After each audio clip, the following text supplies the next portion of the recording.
आज की इस वीडियो में हम बनाएंगे एक रिस्पॉन्सिव नवबर यानी नेविगेशन बार, वो भी सिर्फ HTML, CSS और थोड़ा सा जावास्क्रिप्ट का इस्तेमाल करके। ये नवबर डेस्कटॉप और मोबाइल दोनों स्क्रीन पर बहुत अच्छा दिखेगा। तो बिना टाइम वेस्ट किए चलिए शुरू करते हैं। सबसे पहले हमें एक HTML टेम्पलेट बनाएंगे, उससे एक टाइटल सेट कर देंगे। फिर हमें एक नव टैग बनाएंगे और उसे नव बार क्लास देंगे ताकि बाद में CSS से हम इसे स्टाइल कर सकें। नव बार के अंदर सबसे पहले हमें एक H1 टैग बनाएंगे, उसे लोगो क्लास देंगे और उसमें अपनी वेबसाइट का नाम लिख देंगे, जैसे गेमरी को। उसके बाद हम डिप बनाएंगे, उसे आइटम क्लास देंगे और उसके अंदर UL लिस्ट बनाएंगे। लिस्ट में 4 आइटम होगी: home, project, source code and contact. अभी हमारा नव बार बेसिक स्ट्रक्चर रेडी है। आगे CSS से इसे डिज़ाइन और स्टाइल करेंगे। अब हम लिस्ट आइटम के टेक्स्ट को एंकर टैग के अंदर डालेंगे ताकि बाद में इन पर लिंक ऐड कर सके।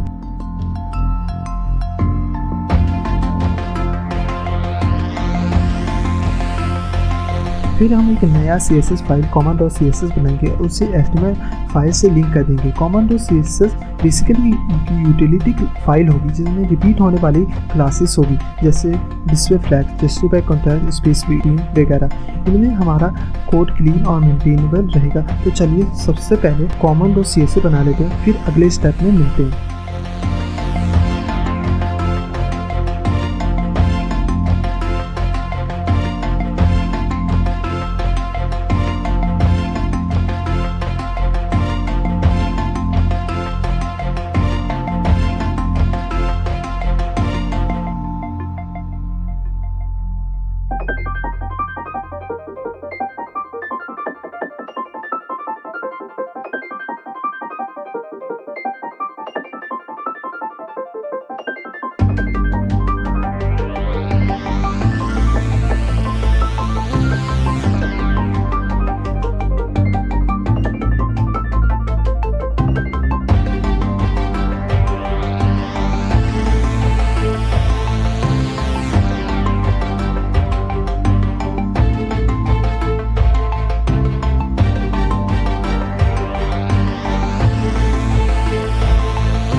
अभी तक हमने सारी यूटिलिटी क्लासेस तैयार कर ली है। अब चलिए थोड़ा अपनी वेबसाइट को स्टाइलिश बनाते हैं। इसके लिए मैं गूगल फॉन्ट पे गया, वहाँ पे रूबूटो फॉन्ट सर्च किया। फिर गेट एम्बेडेड कोड पे क्लिक करने के बाद इम्पोर्ट सेक्शन से मैंने CSS लिंक को कॉपी कर लिया। इसको सीधा ले जाके command.css पे टॉप पे पेस्ट कर दिया। फिर मैंने फोन फैमिली को भी कॉपी किया और command.css में आके एक नया क्लास बनाया फोन रूबूटो नाम का, फिर उसमें पेस्ट कर दिया। अब इसके बाद हम फोन को जब चाहे इस्तेमाल कर सकते हैं।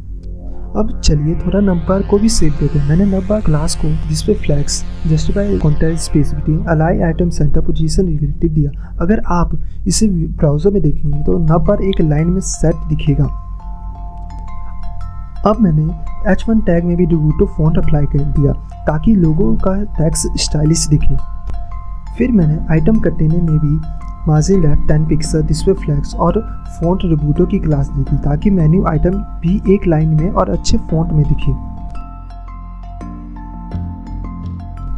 अब मैं लिस्ट आइटम को भी थोड़ा और स्टाइल ले देता हूँ। मैंने हर लिस्ट आइटम को margin left 15 pixel, non style list और कर्सर पॉइंटर की क्लास दी, लेकिन जब मैंने ब्राउजर में देखा तो बुलेट हटे ही नहीं। फिर मुझे समझ में आया एंकर टैग पर भी नॉन स्टाइल टेक्स्ट क्लास देनी थी, लेकिन फिर भी टेक्स्ट डेकोरेशन नहीं हटा, अंडरलाइन अभी भी दिख रही है। तभी मुझे ध्यान आया क्लास नेम में गलती है। नॉन स्टाइल लिस्ट और नॉन स्टाइल टेक्स्ट में हाइफन लगा था, जबकि मुझे अंडरस्कोर लगाना चाहिए था। तो मैं इस क्लास को सही किया। फिर जब ब्राउज़र को रिफ्रेश किया तो नंबर बिल्कुल क्लीन और सही से दिख रहा है। फिर हम चलते हैं style.css फाइल में। सबसे पहले मैंने सारे एलिमेंट को मार्जिन 0, पैडिंग 0 दिया ताकि ब्राउज़र की डिफ़ॉल्ट स्पेसिंग हट जाए और हमारा लेआउट क्लीन स्टार्ट हो। यहाँ मैंने 2 कलर वेरिएबल बनाए, प्राइमरी कलर और सेकेंडरी कलर, ताकि पूरे प्रोजेक्ट में कॉन्स्टेंट कलर यूज़ कर सकें। और नव बार को सिलेक्ट किया और इसे बैकग्राउंड कलर दिया और पैडिंग भी दी टॉप बॉटम से 1 REM और लेफ्ट राइट से 1.5 REM, जिससे नव बार को थोड़ा स्पेसिंग मिले। फिर आइटम कंटेनर को सेलेक्ट किया और लिस्ट आइटम के बीच में स्पेसिंग बढ़ाने के लिए गैप ऐड किया ताकि सब मेन्यू आइटम अच्छे से दूर से भी अच्छे से दिखाई दी। और ब्राउज़र में देखने से नवबार और ज़्यादा अट्रैक्टिव और स्पेस आउट लग रहा है। एंकर टैग को सिलेक्ट किया और उसके कलर को ब्लैक कर दिया। फ़ॉन्ट साइज़ को 1 REM और फ़ॉन्ट वेट को 500 रखा ताकि टेक्स्ट थोड़ा बोल्ड और रीडेबल दिखे। फिर मैंने होवर इफेक्ट बनाया जिससे ही यूज़र का माउस इस पे जाए, इसका टेक्स्ट ऑटोमेटिक चेंज हो जाए और इसका कलर प्राइमरी हो जाए। इससे नवबार की मेन्यू भी और भी इंटरैक्टिव लगने लगेगी। अब होवर करते ही इसका कलर चेंज होने लगता है। अब लोगों पे भी काम करते हैं। मैंने H1 टैग को सिलेक्ट किया, उसके कलर को चेंज करके प्राइमरी कर दिया ताकि लोगो थोड़ा स्टैंड आउट दिखे। इसके साथ मैंने एक छोटी सी गलती पकड़ी, नवबार की स्पेलिंग गलती थी तो मैंने फटाफट इसको करेक्ट कर दिया। अब सब कुछ बिल्कुल सही और प्रोफेशनल लुक में आ गया है। अब मैंने आइटम कंटेनर के अंदर एक मेन्यू आइकन डाला ताकि रिस्पॉन्सिव डिज़ाइन में काम आ सके। इस आइकन को मैंने विड्थ 40 पिक्सल दी ताकि साइज परफेक्ट हो। और हाँ, इस आइकन को एक यूनिक क्लास दी साइड बार मेन्यू ताकि जावास्क्रिप्ट से इन पर ईजिली काम किया जा सके। अब नेक्स्ट स्टेप, हमने एक नया डिप बनाया, उसे साइड बार कंटेनर नाम की क्लास दी। इस कंटेनर को display flex, position fix, right 0, top 0 रखा ताकि यह साइड बार कंटेनर की लेफ्ट साइड में चिपका रहे और फ्लैक्स डायरेक्शन कॉलम को सेट कर दिया और हाइट को 100 VH रखा। अब साइड बार के अंदर मैंने लिस्ट आइटम बनाया, उसे कुछ क्लास दी, मार्जिन टॉप 20 पिक्सल और non stylist, font size 2 EM and font family टूबूटो। विड्थ को 100% कर दिया और कर्सर को पॉइंटर कर दिया ताकि मेन्यू आइटम पड़े और क्लिकेबल दिखाई दे। फिर हर एक लिस्ट आइटम के अंदर मैंने एंकर टैग बनाया, उससे भी कुछ क्लासेस दी जैसे non style tax, colour black, margin left 15 pixel and width 100% ताकि पूरा एरिया क्लिकेबल रहे और टैक्स स्टाइल सही से दिखे। अब ब्राउज़र में देखने में ही साइड बार का बेस काफ़ी अच्छा दिख रहा है। सबसे पहले CSS में आके कलर ब्लैक की क्लास को थोड़ा करेक्शन की ताकि टेक्स्ट प्रॉपर ब्लैक दिखे। अब HTML में आके मैंने सबसे पहले लिस्ट आइटम को 3 बार कॉपी किया, मतलब अब साइड बार में टोटल 4 मेन्यू आइटम होंगे। हर एक आइटम के अलग अलग ऑप्शन रिप्रेजेंट करेगा। अब नेक्स्ट सबसे इम्पोर्टेंट बात, साइड बार के टॉप पे एक क्लोज बटन बनाना है ताकि यूजर साइड बार को बंद कर सके। इसके लिए मैंने टॉप वाले लिस्ट आइटम में एक क्लोज आइकन CFG लगा दिया। अब उसकी विड्थ को मैंने 40 पिक्सल रखा ताकि आइकन थोड़ा बड़ा क्लिकेबल लगे। साथ ही इस एक यूनिक क्लास थी और क्लोज साइड बार ताकि जावास्क्रिप्ट में इस पर क्लिक करके साइड बार को हाइड कर सके। अब ब्राउज़र में देखते हैं साइड बार का क्लोज बटन टॉप पे दिखने लगा है। अब स्टाइल और CSS में चलते हैं और साइड बार कंटेनर को सिलेक्ट करते हैं। सबसे पहले इसकी विड्थ को सेट करते हैं 400 पिक्सल ताकि साइड बार थोड़ा चौड़ा दिखे। फिर बैकग्राउंड कलर देते हैं, साथ ही इसको कूल ब्लर इफेक्ट के लिए बैकड्रॉप फिल्टर ब्लर 10 पिक्सल भी अप्लाई करते हैं। जेड इंडेक्स को 99 कर दिया ताकि साइड बार हमेशा ऊपर दिखे और फॉन्ट वेट को 500 कर दिया ताकि साइड बार का टेक्स्ट थोड़ा बोल्ड और रीडेबल दिखे।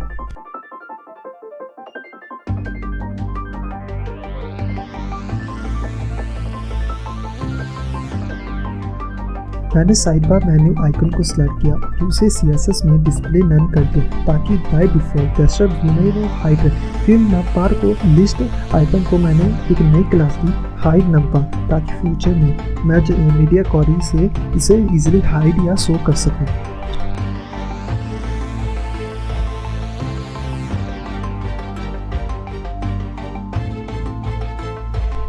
मैंने मीडिया क्वेरी अप्लाई की ताकि नवबार मोबाइल स्क्रीन पर रिस्पॉन्सिव दिखे। सबसे पहले मैंने एक कंडीशन रखी, अगर मोबाइल स्क्रीन 455 पिक्सल से कम है तो आइटम कंटेनर के अंदर जो लिस्ट आइटम है उनका फ़ॉन्ट साइज 13 पिक्सल हो जाए ताकि टेक्स्ट मोबाइल स्क्रीन पे सही से फिट हो जाए। फिर नेक्स्ट मीडिया क्वेरी में मैंने हाइड नवबार क्लास को डिस्प्ले में नन कर दिया ताकि मोबाइल व्यू पे पुराना नवबार हाइड हो जाए और साइड बार मेन्यू आइकन को डिस्प्ले लॉक कर दिया ताकि मोबाइल यूजर को मेन्यू आइकन सही से दिखे जिससे वह साइड बार को ओपन कर सके।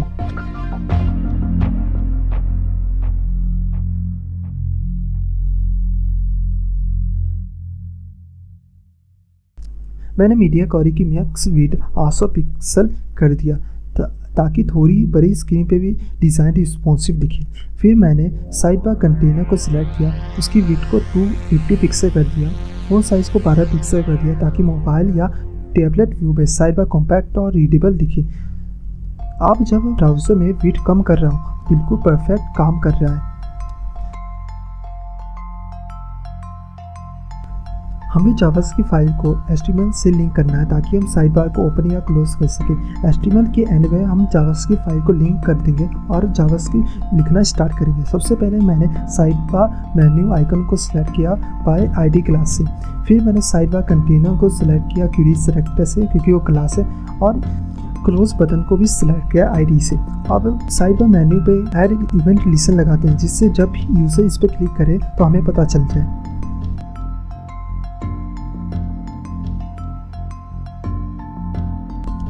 जैसे यूज़र साइड बार मेन्यू पर क्लिक करेगा, हम साइड बार कंटेनर की दूसरे प्रॉपर्टी को फ्लैश करेंगे ताकि साइड बार स्क्रीन पे शो होने लगे। अब ब्राउज़र में हम ट्राई करेंगे।